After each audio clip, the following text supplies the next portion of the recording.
Primer Encuentro Nacional de Facultades de Comunicación Social.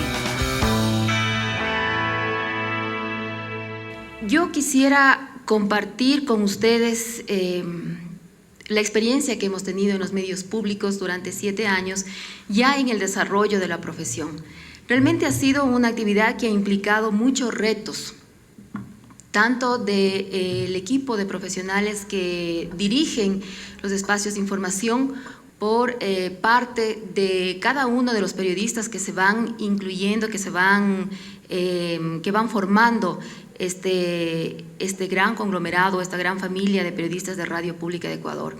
Nosotros tenemos sedes en Quito, tenemos en Guayaquil, tenemos una sede en Cuenca, tenemos una sede en Puyo también, lo cual nos ha permitido a nosotros tener una visión no total, no global de la realidad del periodista en el Ecuador, pero nos acerca un poco a las dinámicas que se desarrollan en diferentes provincias.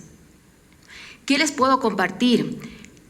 Como les decía, ha sido un trabajo arduo, porque hemos encontrado periodistas que responden a las exigencias del medio público con cabalidad, pero también hemos encontrado aquellos periodistas, aquellos profesionales que no están siendo formados de una manera sólida que les permita desarrollarse en el medio. Hay falencias en cuanto a teoría, hay falencias en cuanto a experiencia que no nos permiten arrancar de una manera equilibrada o uniforme con todos los periodistas. Hay una constante en el periodista que hemos detectado tanto en Quito, en Guayaquil, en Cuenca, en Puyo y en colaboradores que hemos tenido de otras provincias también, de una solidez en el criterio periodístico, de una fragilidad en la profundidad del tratamiento noticioso. Han sido estos dos aspectos que nosotros hemos tenido que abordar en el medio público para responder a las exigencias y a lo que requiere de la comunicación y está establecido en la Constitución de la República. Como ustedes saben, tenemos 2 artículos específicos que nos determinan cómo debe ser la comunicación para respaldar el derecho ciudadano a una verdadera información y verdadera comunicación. Entonces, con este preámbulo yo quisiera compartir con todos ustedes los conceptos que nosotros tenemos con cada uno de nuestros periodistas que ingresan a nuestro equipo y que es básico siempre recordar. Y por supuesto considero que es importantísimo recordar con ustedes y repasar estos conceptos porque ustedes son los futuros o son presentes ya, son actuales comunicadores, serán futuros comunicadores y es necesario despertar en ustedes la responsabilidad de una profesión que tienen de gran impacto en la sociedad. Siempre nosotros partimos desde la reflexión ¿qué es ser periodista? Y lo que marcamos nosotros con mucho énfasis es la vocación que debe tener el periodista. Un periodista que no responda a horas determinadas de trabajo, que no responda a intereses particulares, que no responda a intereses de ciertos grupos, sino que responda a lo que debe responder un periodista, al interés ciudadano, al beneficio mutuo, al querer comunicar, al querer construir algo en una sociedad y si es necesario el querer cambiar, demostrando lo que se debe cambiar y argumentando por qué y cómo se debe cambiar. Esta profesión, a más de la vocación, requiere de mucha ética, de agilidad, de olfato periodístico, de compromiso que muchas veces llega a rayar o a perjudicar otros espacios en la vida del profesional. Sin embargo, hay momentos y hay épocas en que el periodista debe forjarse como tal y debe dar profundidad a su profesión. Este oficio es concebido como una obra colectiva. Solo un periodista no va a ningún lado. Un periodista tiene que generar empatía con la ciudadanía, tiene que dolerse de lo que está sucediendo en la sociedad, tiene que ver como propio los problemas de otros ciudadanos. Si no tenemos ese acercamiento con mi prójimo, con el entorno que yo quiero descubrir para poder contar luego, yo no voy a poder realizar un trabajo. Entonces, esto es fundamental, de que el periodista comprenda de que este es un trabajo en equipo, no solamente dentro del medio, sino en el exterior. Mi información, mi noticia nace en el campo, en el sitio de acción. Refrescamos siempre nosotros los principios que Ryszard Kapuscinski desarrolla en su libro Los 5 sentidos del periodista. Si ustedes no lo han leído, yo les recomiendo que lo lean, lo revisen. Realmente es un libro en donde este escritor, historiador, poeta polaco, impregna lo que debe ser el periodista. Son cosas sencillas, pero que si uno no tiene esa vocación, no las va a desarrollar y va a perjudicar en su desempeño y finalmente en el impacto que pueda tener en la sociedad. Ryszard Kapuscinski dice que los 5 sentidos del periodista deben ser estar, ver, oír, compartir, pensar. Para no alargarme mucho, solamente vamos puntualizando: estar en el sitio. Un periodista de escritorio, como muchas veces nos ha tocado ser por circunstancias o porque el periodista no quiere ir a campo, no quiere descubrir o no quiere fijarse metas mucho más allá, no es un periodista. Un periodista tiene que estar en el sitio donde se origina el hecho. Ver, observar, escuchar, oír lo que las personas nos tienen que decir. Diversidad de opiniones, diversidad de información, diversidad de fuentes. El compartir, por supuesto, vivir los momentos que se vive en la sociedad, en un hecho determinado que puede generar la noticia. Si uno no comparte como periodista, no va a entender la profundidad o la dimensión de lo que vive aquella sociedad, aquel grupo, aquella persona, y no podremos nosotros dar la magnitud precisa en información a nuestro oyente, televidente o lector. Y pensar mucho en cómo se va construyendo la información, cómo vamos procesando nuestros datos y el impacto que vamos a tener. Si nosotros no pensamos cómo va construida y cómo está construida esa información, podemos dañar la dignidad de una persona, podemos dañar una vida, y lo que nosotros hacemos, decimos, queda. Borrar eso o cambiar el primer impacto es muy difícil. Entonces hay que tomar en cuenta estos conceptos.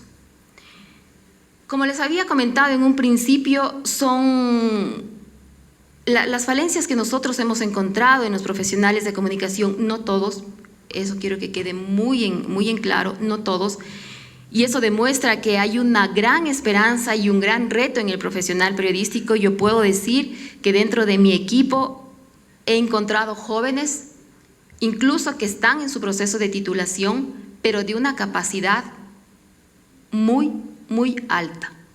Jóvenes inteligentes, con gran criterio periodístico, con mucha profundidad en la noticia, saben muy bien cómo proyectar una información y que están dispuestos y que están ávidos por formarse. Esto es muy importante destacar, y quisiéramos nosotros como medio público subrayar y poner en evidencia los retos que tiene el periodista profesional acá en el Ecuador. Nosotros hemos considerado como un punto fundamental en nuestro equipo, y lo extendemos hacia todos los estudiantes de comunicación, el que se debe tener una capacitación constante, un fortalecimiento del campo académico,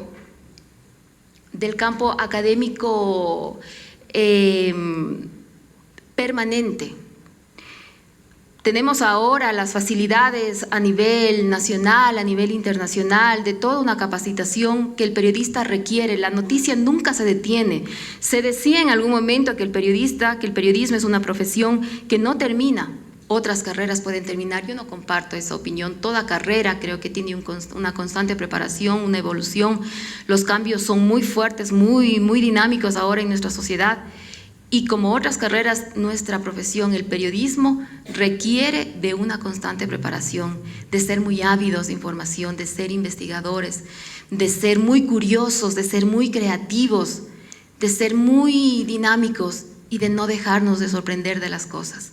Cuando uno deja de sorprenderse, ahí nuestra curiosidad disminuye y ya no vamos a tener las ganas, o ya no vamos a tener el impacto de cómo yo puedo llegar a mi lector, a mi televidente, a mi radio escucha.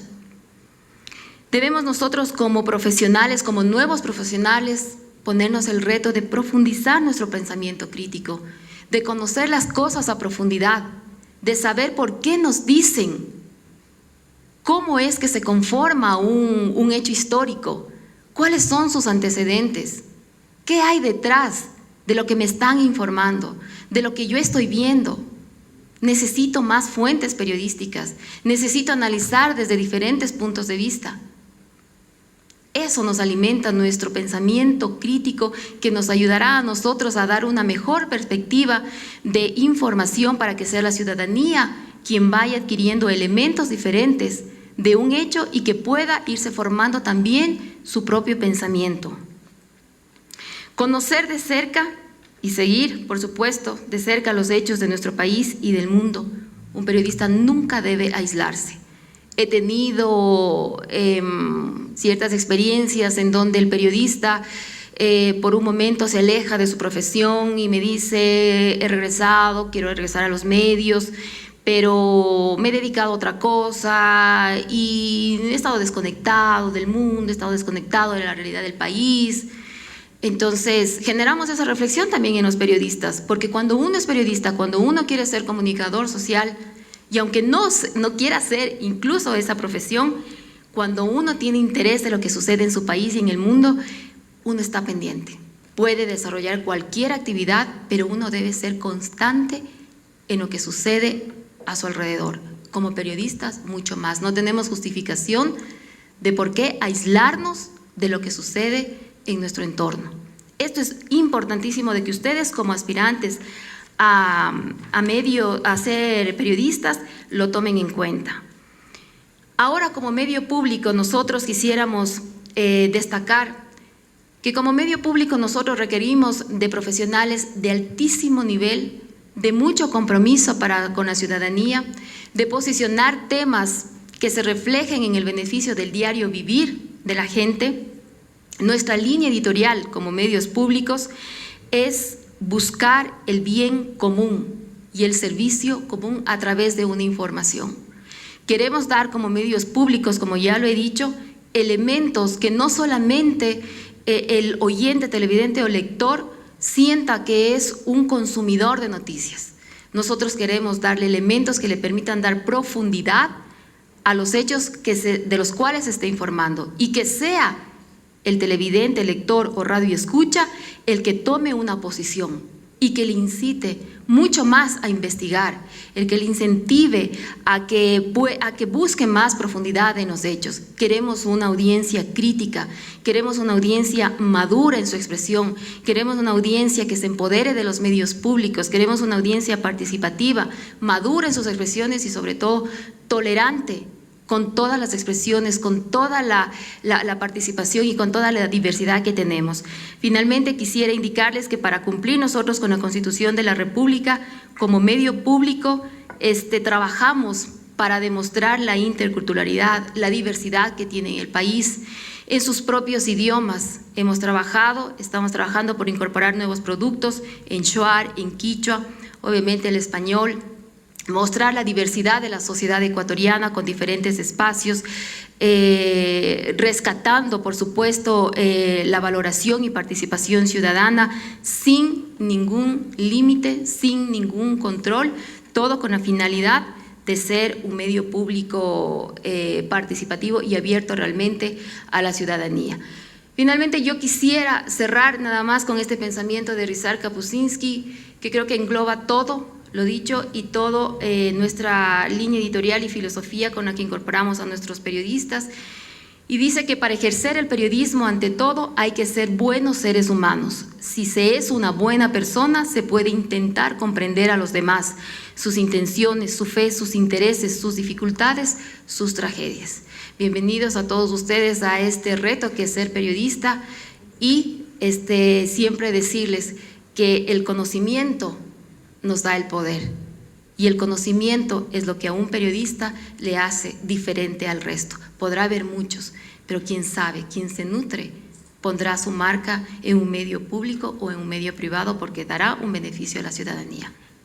Cuando se habla en el caso de este panel de comunicación social y desafío de la formación profesional, en mi tema específico, profesión en medios comerciales, no muy de acuerdo con el tema de los medios comerciales, porque hay muchos términos que se podrían utilizar, comerciales, privados.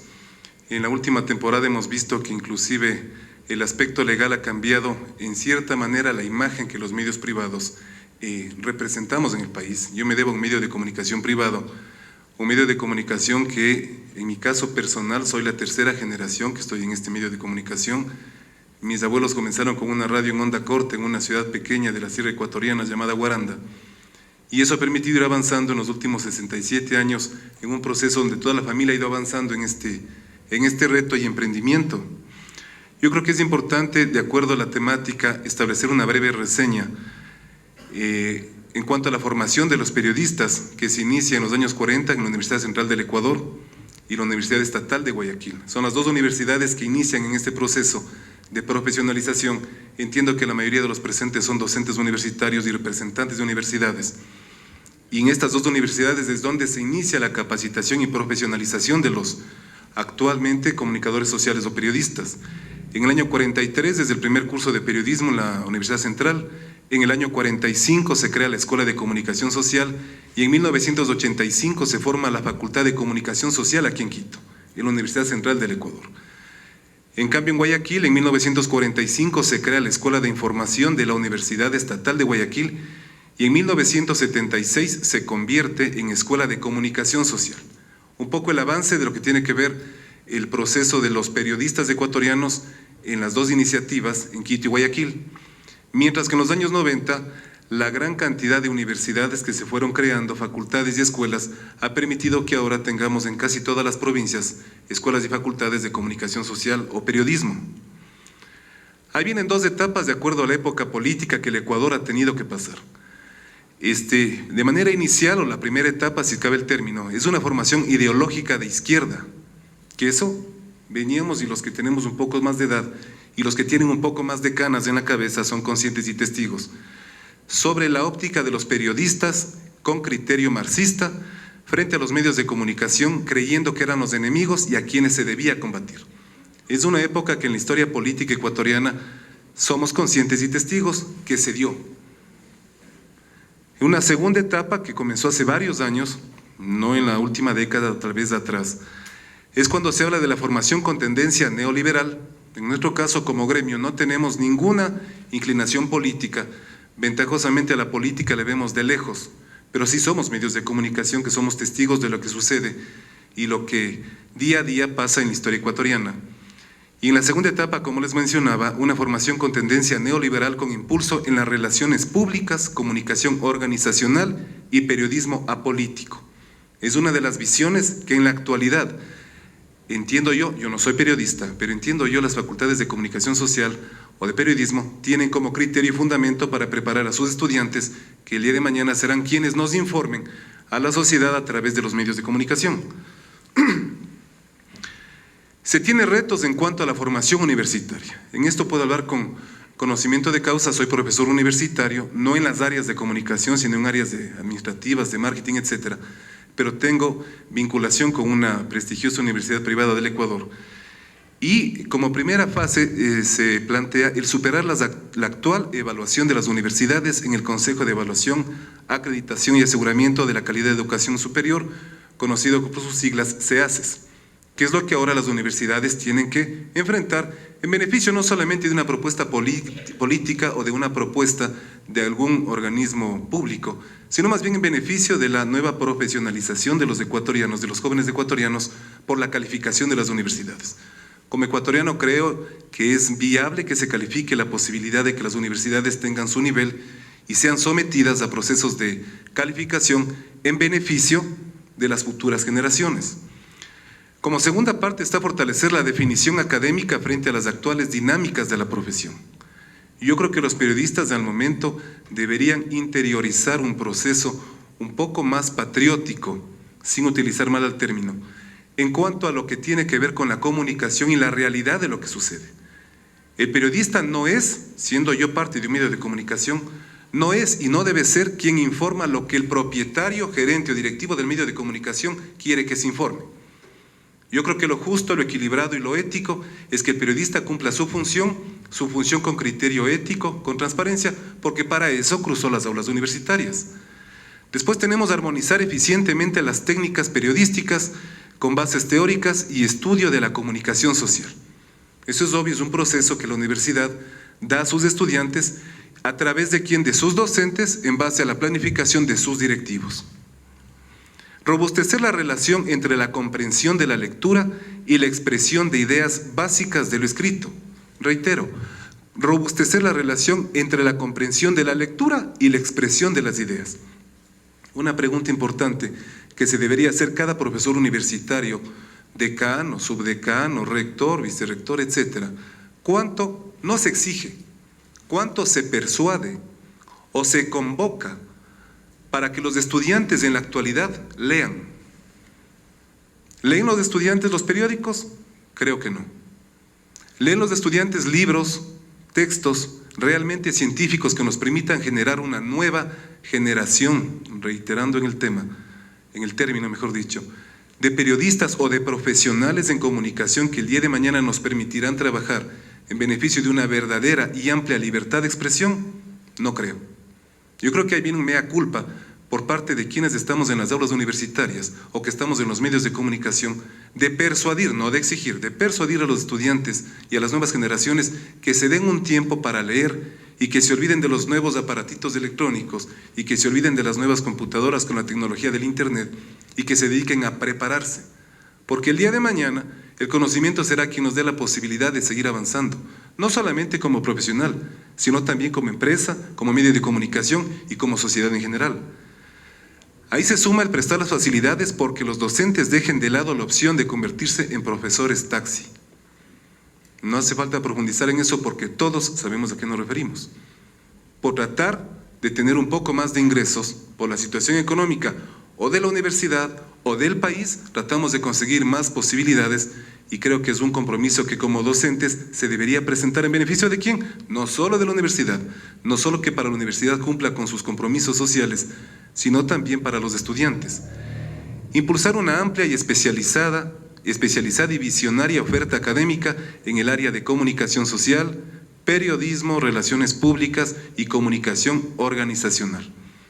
Tenemos una especializada y visionaria con visión de futuro, no con la visión de que la carrera dura 4 años, de que yo estoy decano los próximos 3 años, 4 años o que sigo profesor, sino qué vamos a hacer como instituciones educativas en beneficio del Ecuador y del periodismo ecuatoriano, no en beneficio de los medios de comunicación privados, públicos o comunitarios, sino en beneficio de lo que representa la libertad de comunicación, de información, de expresión.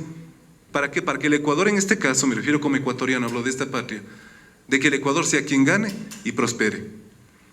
Cuando hablamos del impulso y desarrollo del sector, se plantea claramente la proyección estratégica y programación de la oferta universitaria con visión emprendedora y laboral. ¿Educamos a nuestros estudiantes ecuatorianos con la visión de emprendedores? ¿O solamente les formamos con la visión de que el día de mañana preparen un bonito currículum y vayan a conseguir trabajo para que mueran de empleados? Yo creo que las universidades ecuatorianas son las primeras llamadas a que generen una convicción y un criterio de emprendimiento en los jóvenes ecuatorianos o en los jóvenes latinoamericanos. Porque si no se emprende, el día de mañana seguirán siendo los grandes poderes, no mediáticos, dejemos eso a un lado, los grandes poderes empresariales que sigan contratando gente, teniendo gente con capacidad de emprender en actividades productivas, de iniciar actividades productivas. La señora que vende fritada en la esquina es una emprendedora, por lo tanto es una empresaria.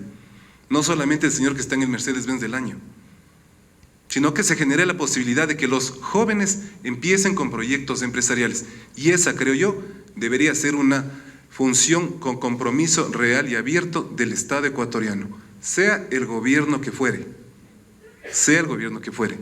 El perfeccionamiento normativo con visión local, regional y nacional.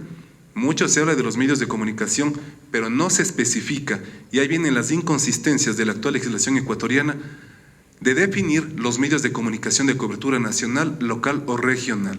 Una cosa dice la Ley Orgánica de Comunicación, otra cosa dice el reglamento a la Ley Orgánica de Comunicación y otra cosa dice el texto borrador de la Ley de Telecomunicaciones. Después vendrá un reglamento a la Ley de Telecomunicaciones.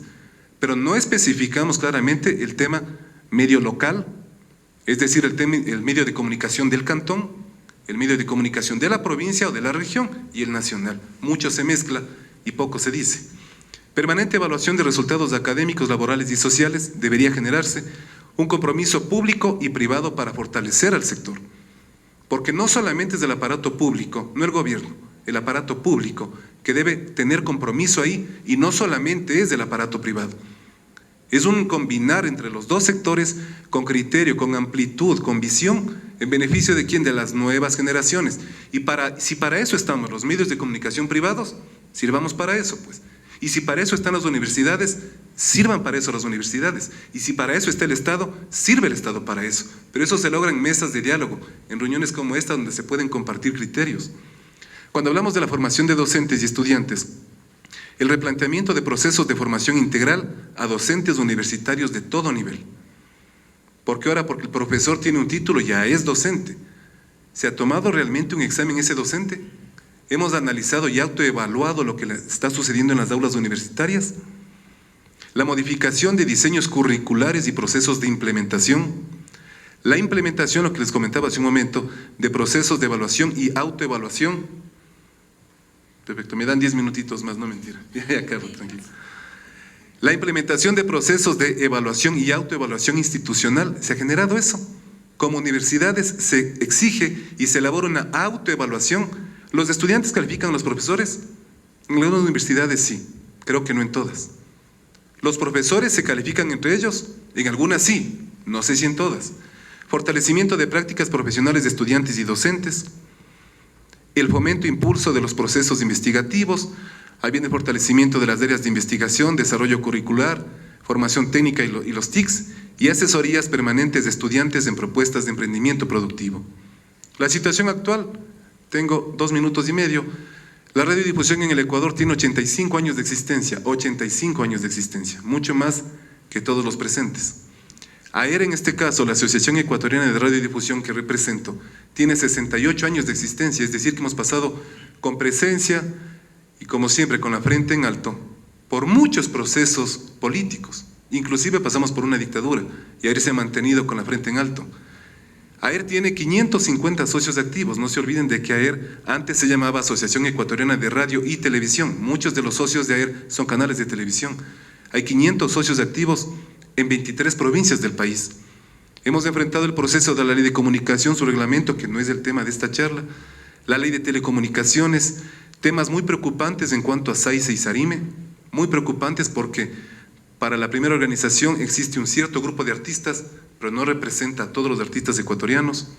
Y finalmente, cuando hablamos de la ética en la comunicación social, debería ser como criterio de medio de comunicación y representante de un gremio, debería ser realmente veraz, objetiva e imparcial, debería defenderse la libertad de información, comunicación, prensa y expresión, debería impulsar la libertad de acceso a las fuentes informativas a todo nivel, debería ser responsable con el público, ser responsable frente al Estado y la sociedad, y finalmente un criterio de la Declaración Universal de los Derechos Humanos en su artículo 19, donde indica que todo individuo tiene derecho a la libertad de opinión y de expresión.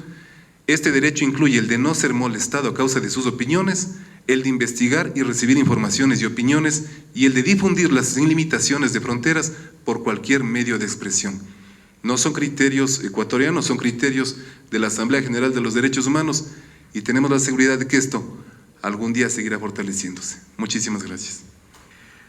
Las narrativas audiovisuales, transmediáticas o crossmedia, lo que nos permiten apreciar es que la convergencia de plataformas, la fragmentación y la secuencialidad del texto y la mayor accesibilidad para agenciar la mediación en la misma comunicación mediática ha reafirmado lo que ya Valderrama señalaba en el campo de la educomunicación, que existe, por un lado, una complementariedad de relatos, una convergencia de narrativas ancladas unas y las más significativas en formas sociales seculares que tienen que ver con nuestra constitución como periferia frente a las grandes metrópolis o centros administrativos de las industrias culturales y comunicacionales.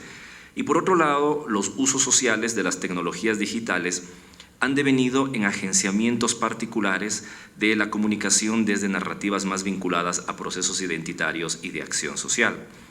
Esta última realidad lo que revela es la capacidad de agencia de las poblaciones, movilizadas o no, para entrar en disputa con los grandes generadores de sentido que históricamente han sido los medios de comunicación.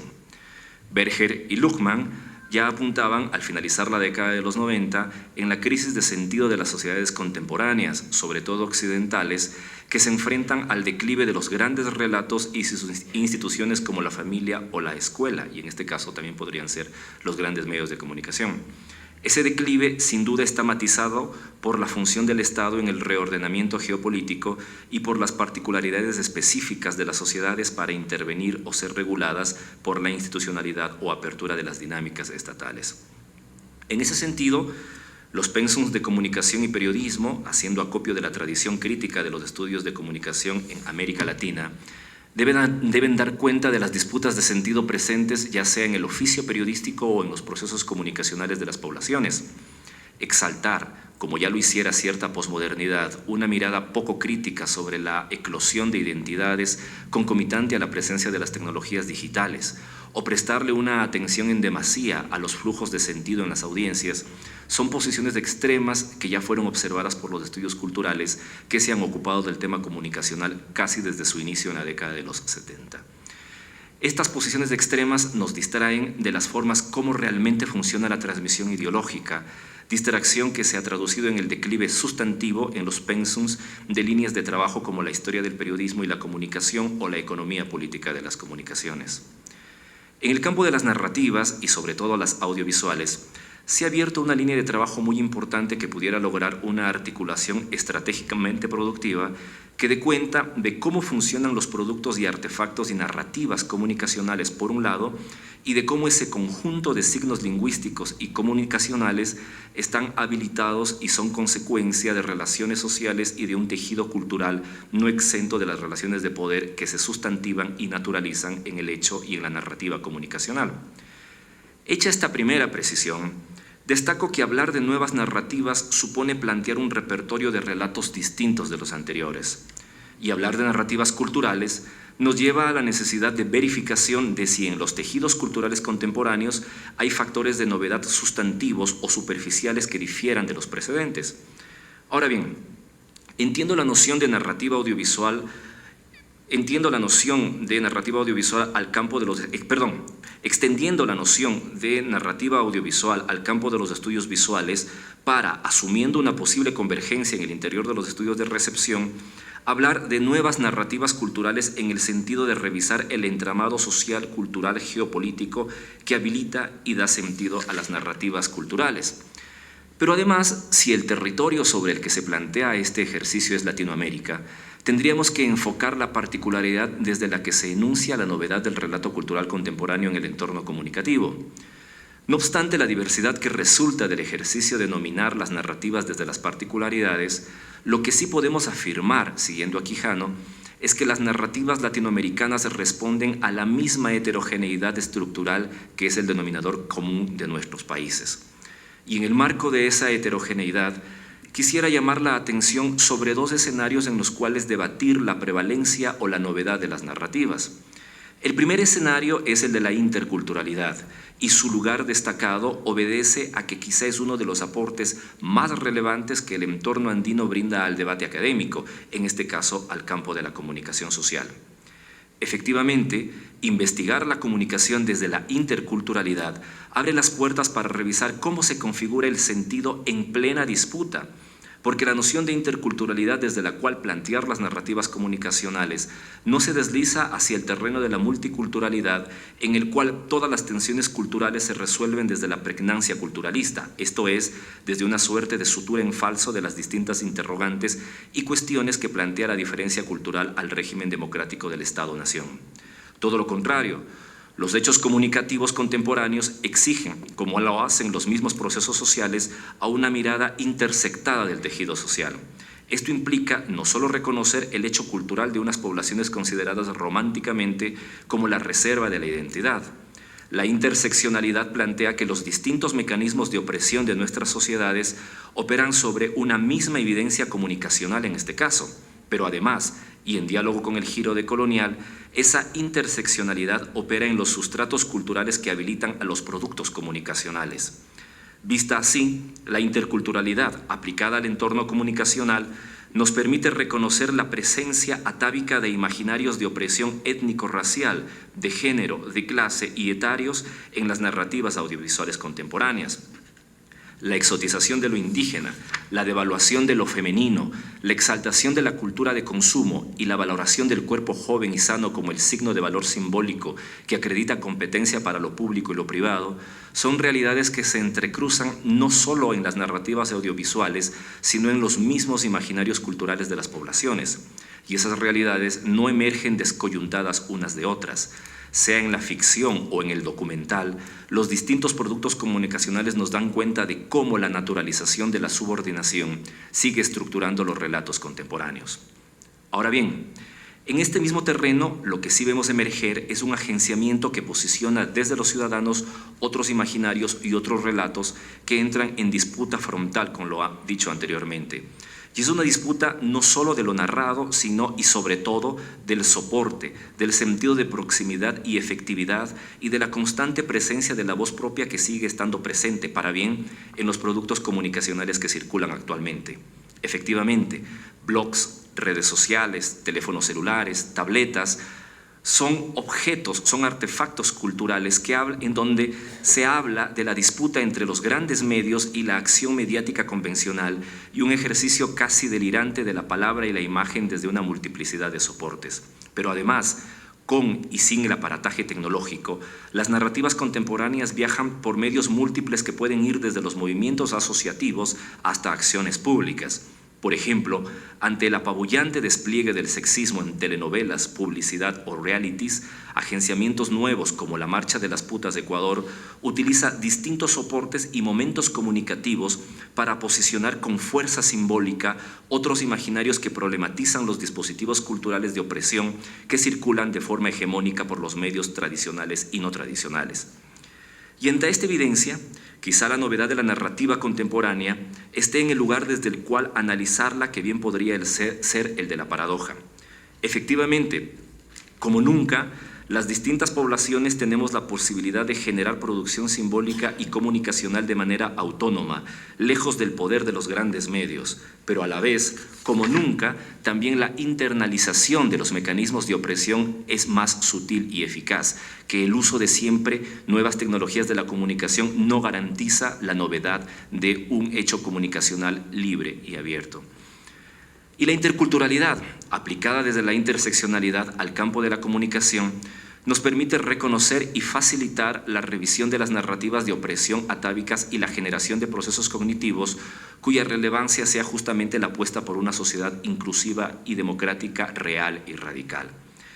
El siguiente escenario que destaco es el del género, que al igual que la interculturalidad debiera ser observado desde la estrategia de la interseccionalidad. Si la relación entre interculturalidad y comunicación nos permite ubicar los procesos de opresión atávica en las narraciones contemporáneas, la mirada de género nos abre hacia la necesidad de replantear los términos de valor desde los cuales se produce sentido en las narrativas actuales. E igual que en la interculturalidad, es el ejercicio organizado y crítico de los pobladores el que ha servido de presión para forzar a que en los grandes medios se ponga al menos en cuestión los patrones culturales que naturalizan en la narrativa comunicacional la subordinación de lo femenino. Es decir, tanto en la interculturalidad como en el género, es la ciudadanía la que disputa el sentido, y ese carácter insurreccional es uno de los grandes rasgos de nuestras sociedades. Por otro lado, en el caso del género, un análisis intersectado al campo comunicacional nos permite reconocer sin dificultad que el sexismo y la violencia simbólica se acrecientan en los cuerpos de las mujeres, en los cuerpos femeninos y feminizados de manera escalada. Es decir, la violencia simbólica hacia la mujer y o lo femenino, que registran muchas de las telenovelas, series de ficción o publicidades, se acrecienta gradual y significativamente si la protagonista no es blanca, heterosexual o pudiente. El Observatorio de Sentencias y Medios Mujeres en la Mira de Corporación Humanas registró la altísima tensión que existía en la prensa ecuatoriana cuando se daba cuenta de la violencia de género, la poca o casi nula existencia de piezas informativas que aborden el tema de manera crítica y desde los intereses de las víctimas se sostienen unas narrativas que naturalizan el lugar subordinado de lo femenino. Y pongo singular interés en destacar la relación entre género y comunicación, porque las narrativas nuevas que ejercen presión sobre las atávicas ponen en crisis una de las lógicas cruciales de la representación mediática en Occidente, cual es la publicitaria.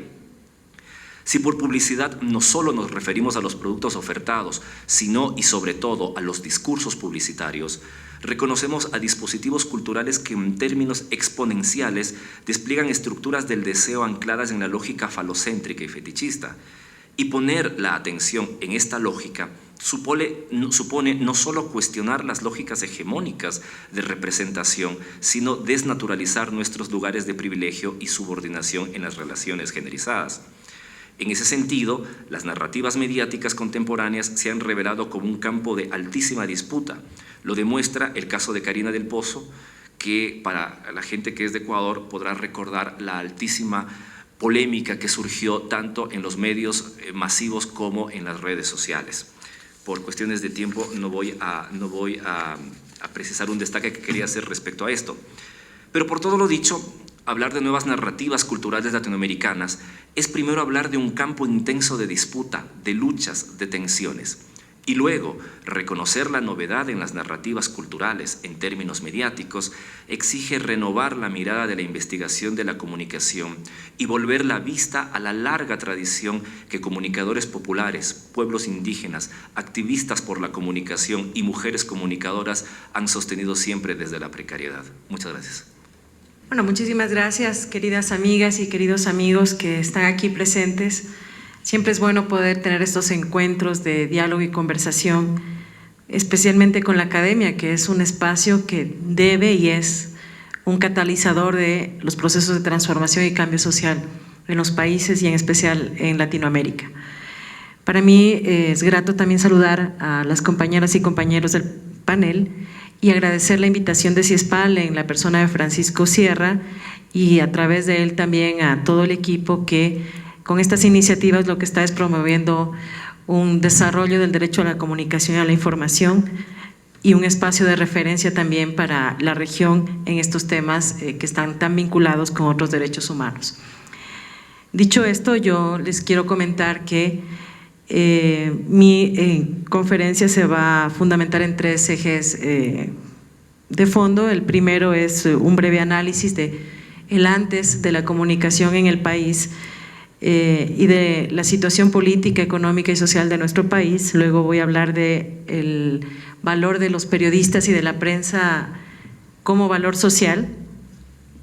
Y luego quisiera referirme simplemente, citar algunos retos y desafíos que tenemos desde el Estado, en el caso mío que represento al Cordicom, desde la academia a través de las escuelas de comunicación social, las escuelas de derecho y los institutos de investigación como CIESPAL, y también desde la sociedad y los actores del sistema de comunicación social en el sector público y también en el sector privado, y que están aquí presentes, y es bastante importante para nosotros que se encuentren así en un ejercicio de gobernabilidad democrática las instituciones y los actores sociales.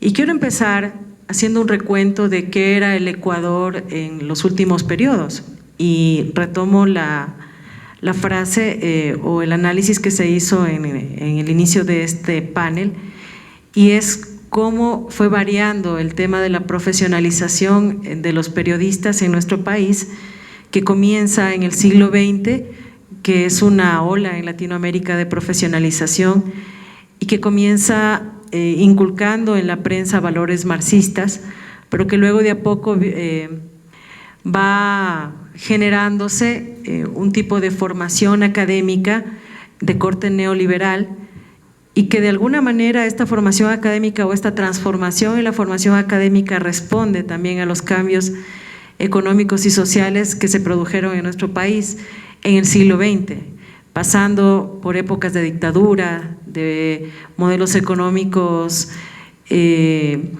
desarrollistas y luego modelos neoliberales y ahora la institucionalidad que plantea como ejercicio de desarrollo el buen vivir.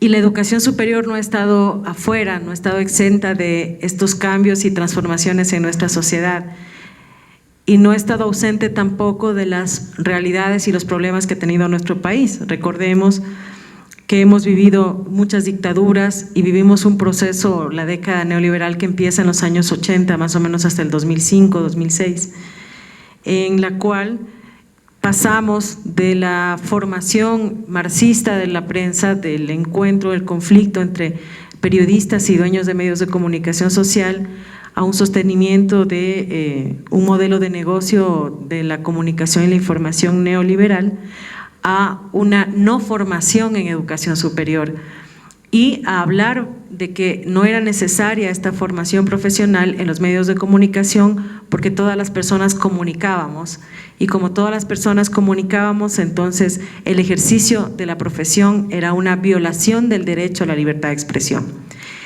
Y este pensamiento, esta forma de mirar las cosas se mantuvo durante toda esta generación neoliberal, pero también en el proceso de construcción de la Ley Orgánica de Comunicación, que yo viví de cerca porque fui secretaria relatora de la comisión que trabajó en el proyecto de ley de comunicación en el país y escuchaba cómo los debates entre los diversos sectores, pero más que todo los sectores que se oponían a la Ley Orgánica de Comunicación, se oponía a la profesionalización argumentando el tema de la libertad de expresión y el tema de la profesionalización como una violación de este derecho a la libertad de expresión. Afortunadamente, hoy en día la Ley Orgánica de Comunicación, en el artículo 42, establece el derecho de los trabajadores del sector a profesionalizarse y la obligación del Estado, de la academia y de los medios de comunicación social de generar las garantías que sean necesarias para que los trabajadores puedan ejercer ese derecho. Y creo que esta conquista es muy importante y estar aquí hablando de este tema dice mucho de la aplicación de la Ley Orgánica de Comunicación y de la garantía del derecho a la libertad de expresión de los trabajadores de la comunicación, de los obreros de la comunicación. Y en este recuento que estoy haciendo, yo creo que es importante pensar que luego de este proceso político, social y económico que sufrió el país en la década de los 80 y los 90, ya con la aprobación de la Constitución de la República en el año 2008, se plantea un nuevo paradigma, pero no solamente un nuevo paradigma en lo económico, en lo social y en el modelo de desarrollo humano como marco general, sino que empezamos a pensar, y el mandato de la constituyente y el mandato de Montecristi de que haya una ley orgánica de comunicación en el año 2008 lo dice así, en que las desigualdades sociales y las desigualdades económicas no pasan solamente por las altas tasas, por la deuda externa, no pasan solamente por las medidas económicas o por la relación de poder que exista entre el Estado ecuatoriano y el sistema mundo, porque estemos en la periferia o porque hagamos o hayamos hecho pactos con organismos internacionales o bilaterales que no necesariamente nos apoyaban. No pasa por estructuras económicas desiguales únicamente, sino también que pasa por la forma en que nosotros comprendemos la realidad y cómo está nuestra cultura, que igual que la educación superior, que forma parte de la cultura, estaba sustentada en valores neoliberales y no necesariamente en valores democráticos. Y tenemos en esa época de crisis una ley de radio y televisión que favorece precisamente la concentración de los medios de comunicación en manos privadas. Y yo estoy de acuerdo, no hay que satanizar lo privado, no hay que relacionar lo comercial con lo negativo, no hay que relacionar a los medios de comunicación cuyo fin es el lucro con todos los males que le aquejan a la sociedad. En general, los medios de comunicación son agentes socializadores y tienen su parte en la responsabilidad de lo que ya se citaba acá, la violencia simbólica, la violencia cultural, especialmente contra el género y contra los grupos y nacionalidades. Pero no es el concepto de privado el problema, estoy absolutamente de acuerdo en eso, Pero la concentración en un solo sector, que en este caso fue el sector privado, gracias a la Ley de Radio y Televisión, sí fue un problema para el país, porque se inculcaron valores relacionados con el consumo, porque la relación de la comunicación con la empresa de comunicación o las empresas de comunicación del sector privado privilegiaron los valores de la publicidad a los valores democráticos de la ética, de la dignidad. Y no todos, no hay que generalizar, pero sí una gran mayoría, y la concentración de medios de más del 80% en el sector privado favoreció la construcción de estos valores de consumo, valores hedonistas y valores que no necesariamente se armonizaban con la protección de los derechos establecidos en la Declaración Universal de Derechos Humanos y los instrumentos internacionales que se derivan de ella y que hemos ratificado como país. Pero lo que les decía es que esta forma de manejar la comunicación y la información, además, era contradictoria y sigue siendo contradictoria con la forma de manejar el sistema de educación en el país. La educación pública y privada, primaria, secundaria y superior, por supuesto, que tenía estos valores de consumo también, que luego se reproducían en los espacios laborales, entre ellos los medios de comunicación social.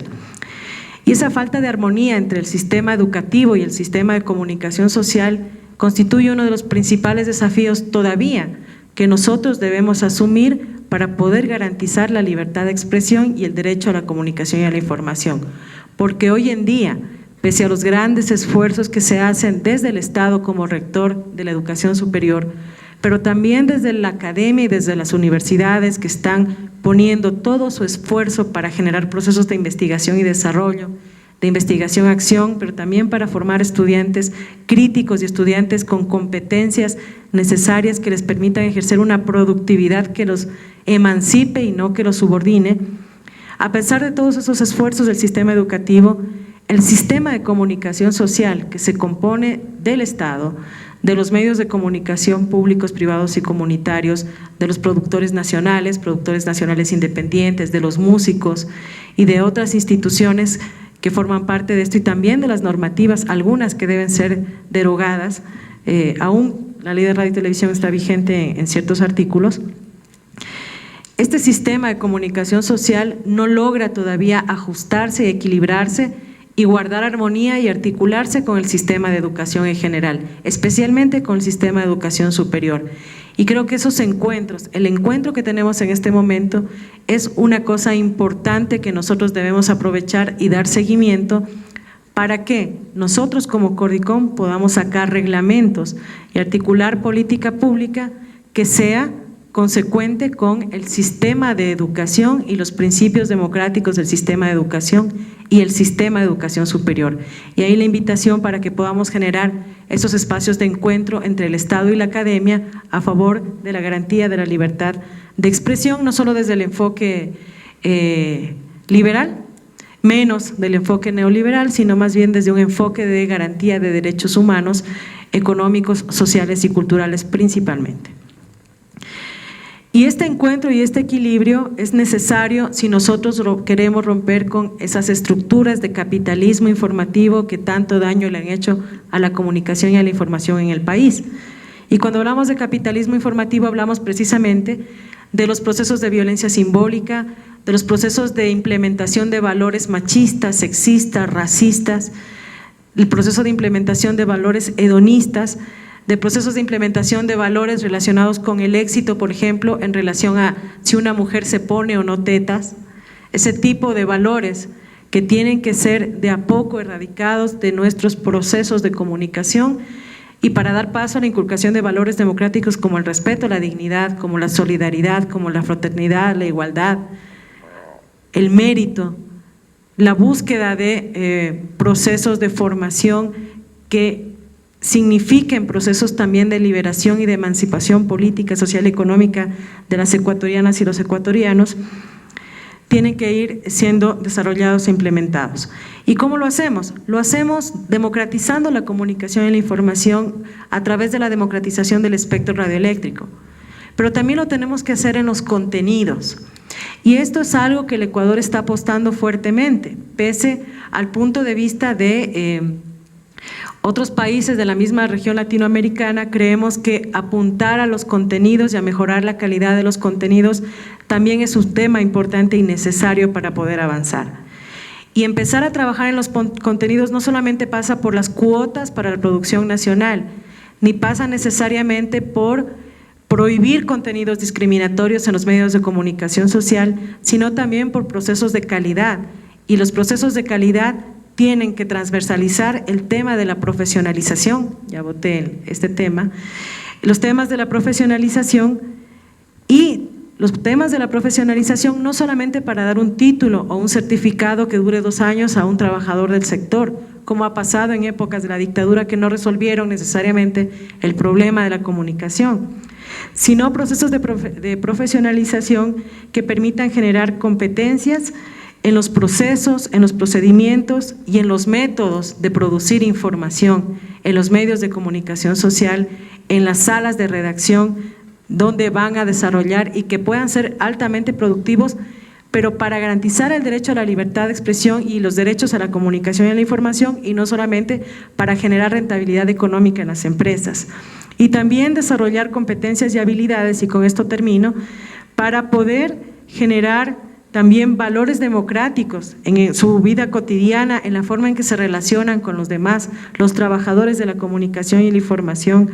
Construcción de valores democráticos que les permitan también promover un enfoque de derechos humanos en la construcción de las noticias, que exista desde la academia más ofertas de conocimientos que también les permitan gestionar recursos e información de manera hábil, que hagan prestar el servicio de comunicación y la información como un bien público en condiciones de calidad, pero para profundizar la democracia, para transformar las condiciones económicas y romper de a poco los procesos de desigualdad económica y social, que además de lo económico también pasan por un tema cultural y simbólico, ya lo habían dicho en las exposiciones anteriores. Esos son los retos, esos son los desafíos y esa es la forma en que debemos pensar en profesionalización relacionada a la calidad y la calidad relacionada a la cultura democrática. Muchas gracias. Primer Encuentro Nacional de Facultades de Comunicación Social.